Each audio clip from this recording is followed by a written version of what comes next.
The original Red Matter was one of PlayStation VR's best single-player puzzle adventures. It featured a lived-in space station filled with mystery that overall had a level of polish you just don't see in VR very often.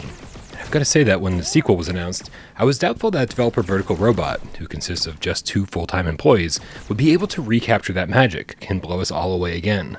And yeah, if you don't feel like watching the whole review, I'll tell you right now, I was wrong.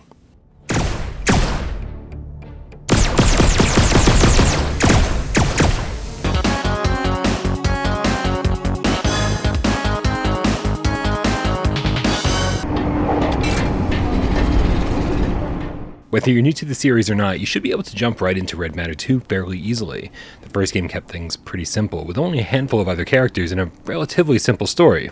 Well, kind of.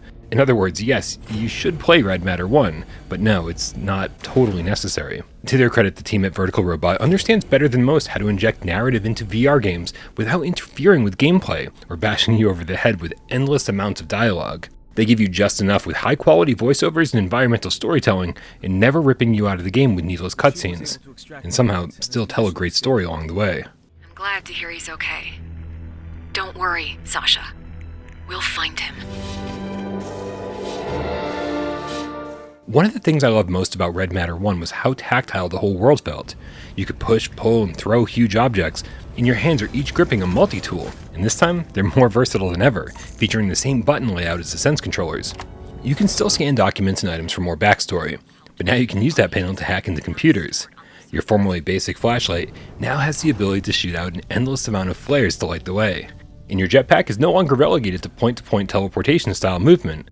In fact, you'll find plenty of situations now that require you to do some decent platforming. Now, it's nothing strenuous. In fact, it's unlikely you'll ever miss your landing. But Red Matter 2 puts you in plenty of situations where you'll need to figure out how to get from point A to point B, adding a new type of puzzle to the mix.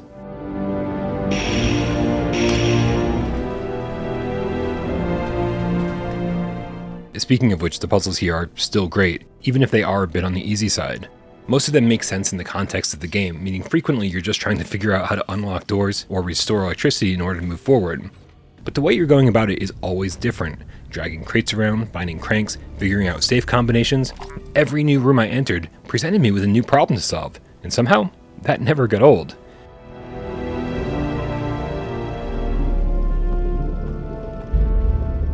And not to spoil too much here, but Red Matter 2 takes gameplay a step further with some stealth and combat. This all makes the game feel like more of a full-fledged adventure, and less like a straight-up puzzle game. And although combat is pretty straightforward, it really helps break up the monotony that you might feel solving puzzle after puzzle after puzzle.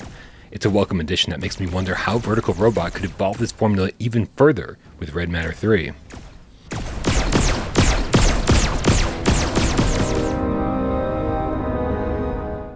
It's hard to tell from the social screen footage shown here, but this game looks amazing inside the PSVR2 headset.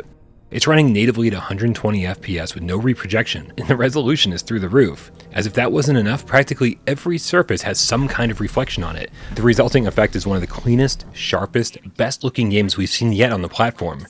And I hate to say this, but it makes going back to other games less appealing. But the AAA level of polish here doesn't stop with the graphics. The soundtrack never disappoints either, always projecting sci-fi mystery themes that are unmistakably Red Matter, with headset and controller haptics that are always on point. Riding the train in Red Matter 2 feels inexplicably like riding the T in Boston.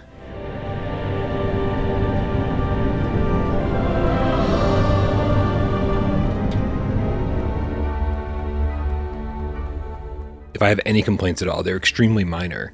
The already muted horror vibe from Red Matter 1 has been scaled back considerably. It's virtually non-existent in this sequel. Things here are, I'd say, mysterious, but not nearly as creepy as the first game. And as much as I like the puzzles, occasionally the game resorts to making you stare at some blatant block or lever puzzle on the wall in order to progress. They're not bad or anything, they just feel a little out of place. And finally, even though you can turn off all comfort settings, Red Matter 2 still throws a vignette up on the screen whenever your head brushes up against the environment. Again, nothing crazy, nothing serious, just worth mentioning.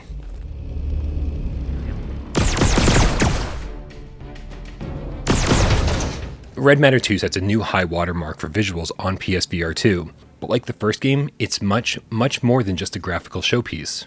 Vertical Robot has created a 7-hour puzzle adventure masterpiece and has pushed the formula further than any team of this size has any right doing.